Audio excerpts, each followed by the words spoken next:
Écoutez, Sirat Relek Dalet, deuxième Sirat sur Vezot Abracha. Alors, comme on le sait, pendant la fête de Simchat Torah, on lit la paracha de Vezot Abracha. Et comme le Rambam le dit dans son livre de Halachot, pendant les fêtes, on lit à la Torah un passage qui est en relation avec la fête. À Sukkot, un passage en relation avec Sukkot, Shavuot, etc. À chaque fois en relation avec la fête. Et si, pendant la fête de Simchat Torah, on a choisi de lire la paracha Vezot Abracha, alors c'est que forcément, cette fête aussi, elle ne déroge pas à la règle. Et donc, forcément qu'il y a un lien entre la fête de Simchat Torah et Vezot Abracha. Et si on a choisi Vezot Abracha, c'est pas uniquement parce que, alors c'est Simchat Torah, alors on s'est dit qu'on allait terminer la Torah pendant Simchat Torah, alors on lit la dernière paracha, et bon, on s'est tombé sur Vezot Abracha, alors non, en vérité, c'est que forcément, il y a un lien profond entre la paracha Vezot Abracha et la fête de Simchat Torah. Alors la première réponse qu'on pourrait donner, de manière simple, c'est qu'on sait que la fête de Shmini Atzeret, c'est la dernière fête du mois de Tishri, Shmini Atzeret et Simchat Torah, et c'est une fête qui va nous permettre d'intégrer, d'absorber, de faire pénétrer en nous toutes les lumières qu'on a, qu'on a fait naître pendant ce mois, pendant tout le mois de Tishri. Et essentiellement, la lumière de Rosh Hashanah, Shmini Atzeret, c'est essentiellement comparé à Rosh Hashanah. Et Rosh Hashanah, c'est quoi? C'est le couronnement du roi, couronnement de Dieu. Et comment on couronne Dieu? En étant tous ensemble, en même temps, annulés à Dieu pour pouvoir le couronner. On est tous complètement soumis à Dieu. On n'a plus d'existence propre, on existe uniquement en tant que serviteur de Dieu. On se met tous ensemble pour couronner le roi. Et dans la paracha Vezot Abracha, il y a un verset qui illustre parfaitement cela. Ce verset, il dit Vaï Yeshurun Melech. Il y a eu un roi en Yeshurun, Yeshurun c'est Israël, dans le rassemblement des chefs du peuple, toutes les tribus ensemble. Donc on voit qu'ici on a deux parties. Qu'il y a eu un roi, donc ça c'est la royauté de Dieu, et que toutes les tribus, tous les juifs se sont rassemblés ensemble. Et donc on a ici les deux sujets de Rosh Hashanah, c'est-à-dire le fait qu'on couronne Dieu et le fait qu'on soit tous ensemble. Et comme on a dit, Shmini Atzeret, c'est à l'image de Rosh Hashanah. Donc au moment de ce couronnement, il n'y a plus de différence dans le peuple, on est tous au même niveau. Le plus grand roi, le plus grand prince, il est au même niveau que l'homme le plus simple. Et ces deux choses-là, on le voit en allusion dans le nom Shmini Atzeret. Atzeret en hébreu, ça dénote la royauté, mais ça dénote aussi le rassemblement. Donc voilà a priori le premier lien qu'on aurait pu trouver. Maintenant, on sait que le sujet essentiel de Shmini Atzeret et Simchat Torah, c'est la joie. Quel est le rapport entre la joie et la fête de Rosh Hashanah? Alors le rassemblement, il est présent dans les deux fêtes, comme on l'a vu, mais dans la fête de Rosh Hashanah, on va souligner ce rassemblement. On est tous rassemblés pour un sujet un peu grave, un peu sérieux, c'est-à-dire on va couronner le roi, alors que ce rassemblement à Simchat Torah Shmini Atzeret, il se fait dans la joie. Alors en vérité, l'explication à ça, elle est simple. Les trois fêtes qu'on a, elles sont toutes liées à la joie en vérité. Seulement, Pessah, c'est la joie de notre liberté. Shavuot, c'est la joie d'avoir reçu la Souka, d'avoir reçu la Torah. Sukkot, c'est la joie. On dit Zman Simchatenu, c'est la joie, mais en vérité, c'est la joie de quoi? La joie de toutes les mitzvot de la fête, la joie de la Souka, la joie des quatre espèces, Simchat Bet HaShoeva, etc. Mais Shmini Atzeret et Simchat Torah, c'est une joie qui n'est liée à rien d'autre qu'à la joie. C'est la joie en elle-même.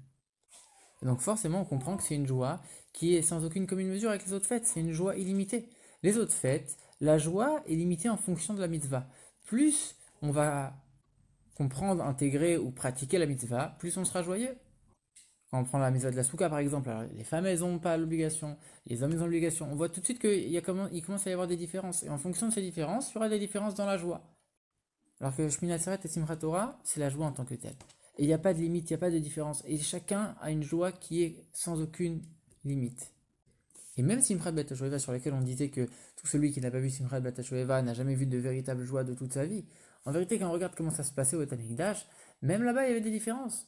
Ceux qui dansaient, c'était uniquement les gens qu'on appelait les chassidim, les gens qui étaient très pieux, Anshe Maaseh, et les autres, et finalement, ils restaient, ils regardaient, quoi. Donc ça veut dire que finalement, c'est uniquement Shmini Atzeret et Simchat Torah qui sont uniquement liés avec la joie dans toute sa splendeur, la joie telle qu'elle est, avec aucun autre critère, aucun autre paramètre que la joie elle-même. Et cette joie, finalement, elle va briser toutes les différences qui existent à l'intérieur du peuple. Et c'est pour ça qu'il y a ce rassemblement, cette idée d'unité de rassemblement pendant la fête de Simchat Torah. Parce que toutes les distinctions vont complètement tomber. Chacun va sortir de sa metsiout, chacun va sortir de son existence propre et sortir de ses critères, de son titre, pour uniquement s'unir l'un avec l'autre. Et c'est pour ça qu'on exprime ça avec des danses. Quand on danse, alors la tête et les pieds n'ont aucun autre but que danser finalement. On danse avec les pieds et grâce aux pieds, la tête va danser également. Finalement, on est en train de mettre les pieds et la tête au même stade pour dire que ce soit la tête du peuple ou les pieds, ceux qui sont comparés aux pieds du peuple finalement, ils sont tous, on se met tous au même niveau, on est tous ensemble, tous unis. Donc c'est ça la différence avec Rosh Hashanah, c'est que tout le couronnement de Dieu, toute l'union qu'on va avoir, il va s'exprimer par la joie et pas par le sérieux. Alors maintenant, malgré tout, il reste quand même une question. Si cette joie, elle est vraiment illimitée, alors pourquoi on appelle cette fête Simchat Torah, la joie de la Torah? Et ici aussi, on est en train de limiter la joie à la Torah. C'est quoi? C'est la joie de la Torah. La Torah, c'est quoi? Alors, la Torah, elle peut être extraordinaire, infiniment élevée et tout ce qu'on veut. La Torah, elle reste limitée. Comme c'est écrit, parce que la Torah, elle est quand même mesurable finalement, même si elle est extrêmement grande. Donc, c'est quand même quelque chose de limité. C'est pas une joie qui est vraiment sans limite. Pourquoi on appelle cette fête Simchat Torah?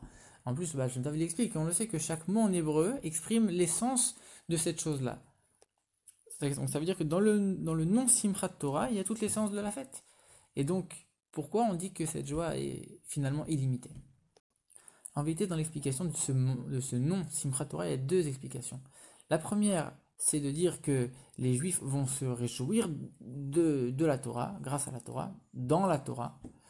Et la deuxième explication, c'est de dire que les Juifs vont réjouir la Torah. La Torah sera joyeuse grâce aux Juifs. En vérité, ces deux explications sont complètement complémentaires. Et comme le Rabbi va expliquer par la suite, finalement, c'est uniquement deux étapes successives, qui sont les deux nécessaires. Alors en vérité, comme on vient de dire, c'est une joie qui concerne tout le monde, sans aucune distinction. Ça veut dire que même l'homme le plus simple qui ne sait pas étudier, lui aussi il est concerné par Simchat Torah. Donc forcément que ça ne peut pas être une joie qui est liée que à l'étude. Et quand on réfléchit bien, si on va se réjouir de la Torah, alors comment on va se réjouir de la Torah? On va l'étudier, on va la comprendre, on va l'intégrer, et en fonction de tous les raisonnements, toutes les réflexions qu'on aura vues, alors on aura une joie qui sera comparable. Si on a beaucoup réfléchi, on a beaucoup compris, on aura une joie très grande. Si on a moins compris, alors on aura une joie un peu moins grande. Mais si c'était comme ça, alors pourquoi on danserait? Au final, on voit que qu'est-ce qu'on fait pendant Simchat Torah?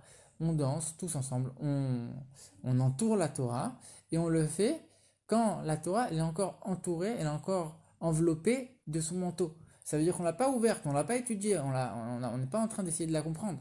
Ça veut dire quoi? C'est-à-dire que finalement, c'est pas trop le moment de se réjouir dans la Torah. C'est pas le moment où on va commencer à essayer d'étudier et de comprendre et en fonction de ça se réjouir. Non.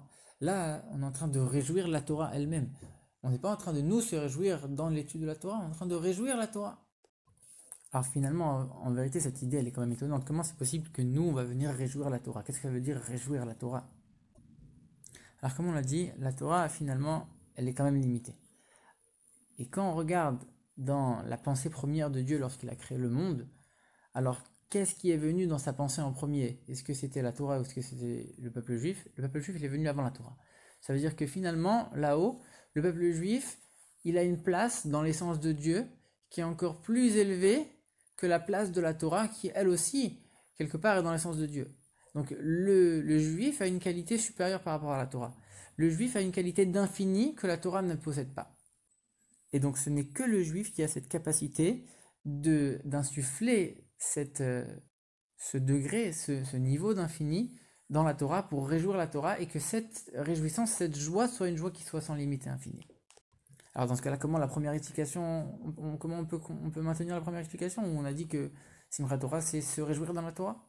En vérité, quand on regarde le monde tel qu'il est aujourd'hui, alors nous, on ne voit pas qu'on a une source qui est infinie et qui est encore plus élevée que la Torah. Par contre, la Torah, même quand elle descend ici-bas, elle garde son statut de livre divin, de loi divine, qui est uniquement attaché à Dieu. Et ça, on le voit même quand on est dans ce monde-là. Alors qu'on ne voit pas forcément l'essence du juif qui est, elle, infinie dans ce monde-là. Dans ce monde-là, l'essence du juif, elle est voilée. Alors, nous, on avait vu le niveau tel qu'il était là-haut. Maintenant, dans ce monde-là, on voit pas les choses de cette manière-là.